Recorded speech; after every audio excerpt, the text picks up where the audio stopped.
quando ela veio em Barretos, eu agora estou lembrando de uma coisa que ela me confessou, que ela chegou aqui e os ginecologistas eram homens.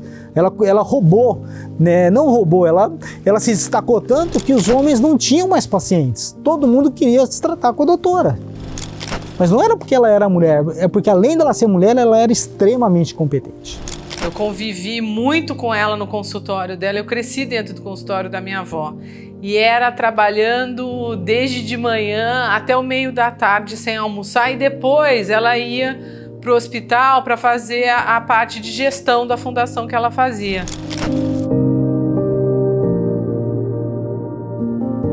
E a Orlanda, que é a assistente da minha avó assim, da vida toda, eu falava, Orlanda, mas vocês não... Eu falava, mas vocês não têm agendamento, né? É sempre tanta gente, e sempre minha avó nunca sabia que horas que ela ia sair dos atendimentos, né? Ela foi muito, eu acho que, confidente e conselheira daquelas mulheres.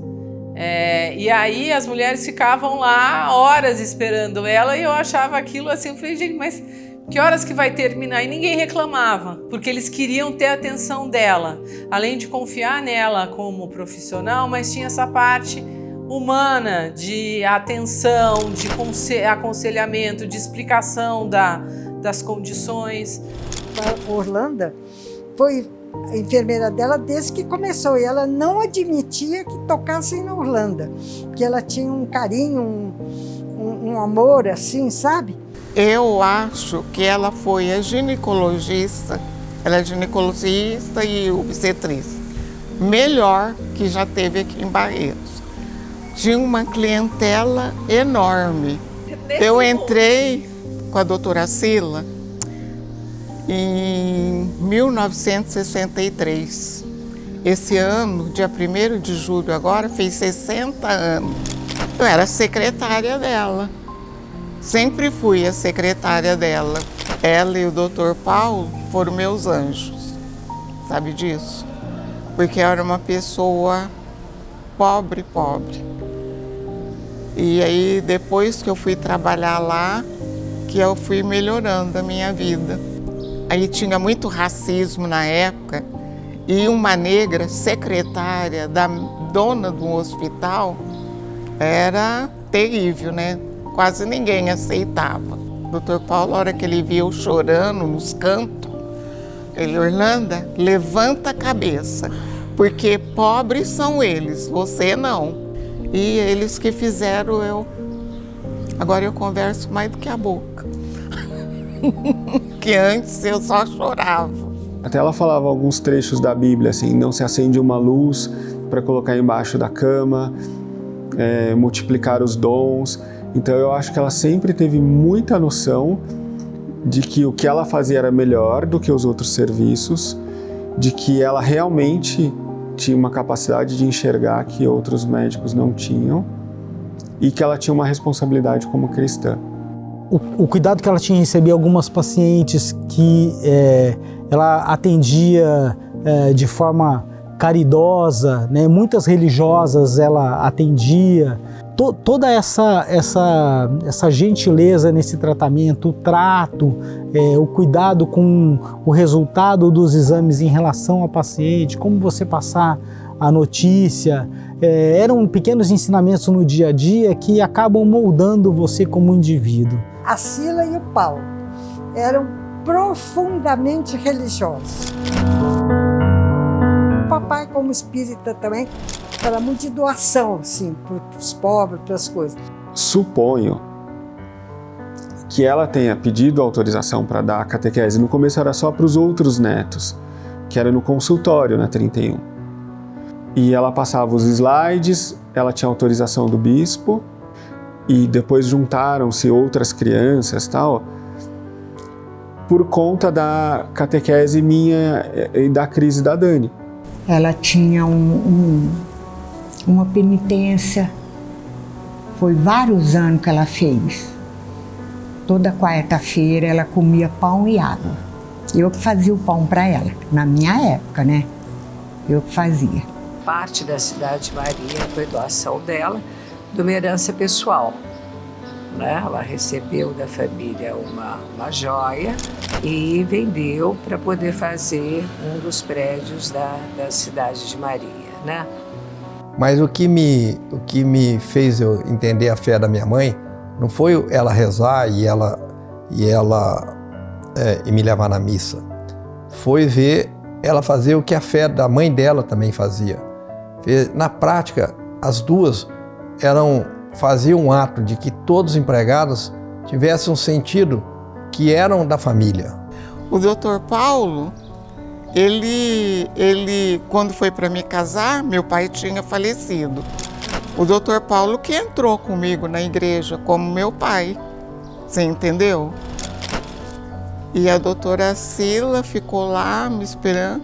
Eles são tudo para mim. Não só ela atendia as freiras da cidade de Maria, como todas as prostitutas de Barretos. E as donas das chacrinhas. E todas as pessoas relacionadas ao negócio do sexo aqui na cidade. E eu me lembro no aniversário dela, já aqui no hospital, mesmo quando saiu do consultório, de virem algumas mulheres, que eram as donas das chacrinhas, dar um abraço e trazer presente. Quer mais senso de pé no chão do que isso? E de não fazer diferença? Então ela atendia as freiras de graça e atendia as prostitutas de graça. E ela consegue dialogar de igual para igual. E ela era amada pelas duas pacientes. Aí, às vezes, uma vez passou uma mulher de rua, toda suja, toda coisa, e sentindo mal. Aí a doutora levou para dentro, examinou essa mulher, fez tudo, você entendeu? E se ela tinha uma clientela ótima, mas ela pegou a moça da rua, que todo mundo olha e despreza, ela pegou, levou para dentro e fez tudo para ela. Quais pessoas que fazem isso?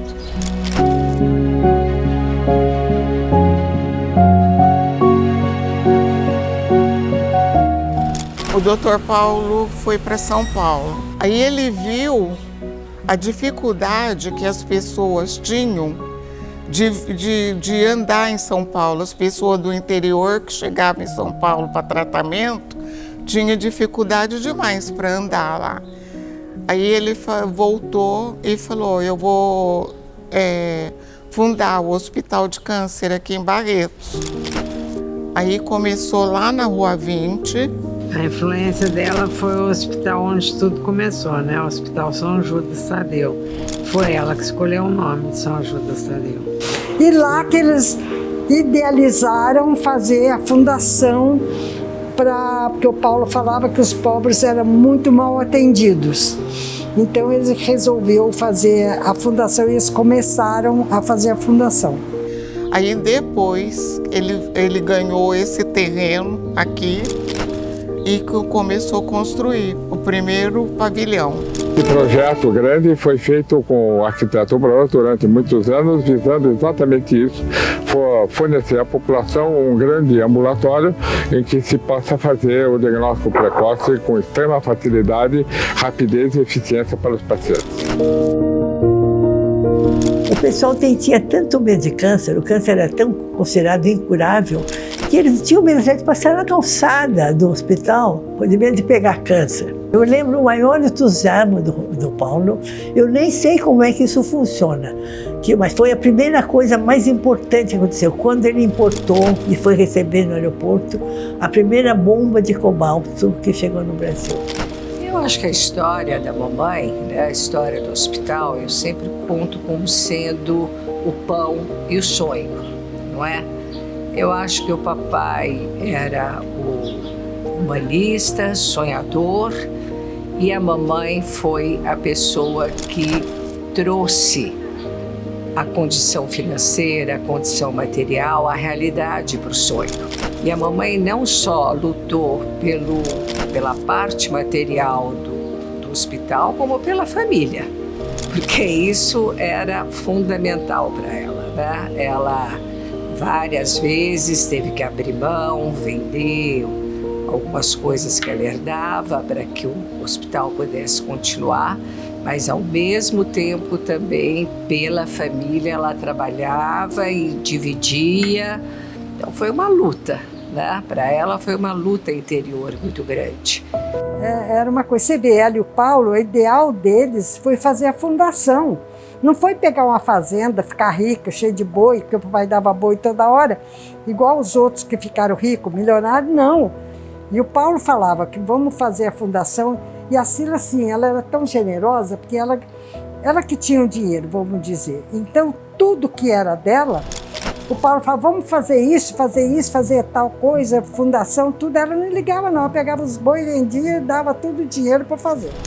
Ela nunca hesitou em colocar dinheiro dela no hospital e ela nunca jogou isso na cara de ninguém, nem do marido dela, nunca, assim, ela sempre foi bem resolvida com o dinheiro.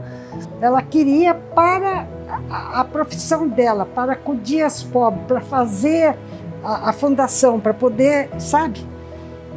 Isso que ela queria, elas pensavam nisso, ela pensava nisso, que ela não segurava as coisas dela assim, segurava o boi, fazenda, não, se precisava, vende e põe para fazer a fundação. O mais interessante é que minha mãe sabia que ela tinha casado com um homem de Deus, um homem santo. E ela o respeitava, ela o admirava. Ela só suportou isso tudo porque ela amava e admirava, porque ele ia sugando o dinheiro dela. Eu não achava justo eu me preocupar com meu pai pegar o dinheiro da minha mãe e colocar naquele hospital que era um buraco sem fundo. Mas aí lá para os 17 anos, 16 anos, meu pai chamava todos os filhos para dizer que nenhum filho ia ter o primeiro carro com ele. Nenhum filho ia ter a herança dele.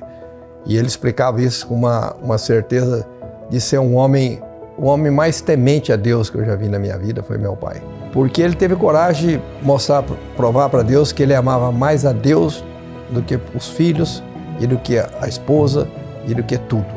E ela, como mãe, agia nos bastidores por trás. Ela já preparava os filhos, falou, olha, meu pai vai falar com você, meu filho, mas você fica despreocupado. É o jeito que ele pensa, eu respeito o jeito que ele pensa, ele vai explicar o porquê que ele não vai fazer isso. Ele também vai explicar o porquê que ele não quer deixar a herança para vocês. Fazendo um papel de mãe como poucas mães tiveram percepção de ver como resolver um problema, dela saber que aquele homem de Deus amava mais a Deus que os filhos.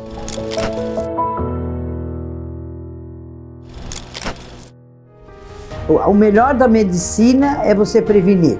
Ela buscou 92% das mulheres numa bicicleta. Quando eu sentei com o Dr. Paulo e o Dr. Edmundo, eu senti assim, é um sonho. E eu não tinha no que pegar. Vou segurar no quê? No sonho. Eu acho que é uma coisa brilhante a ideia, porque ela faz realmente o trabalho preventivo. Antes tivessem mais Cilas por esse Brasil afora.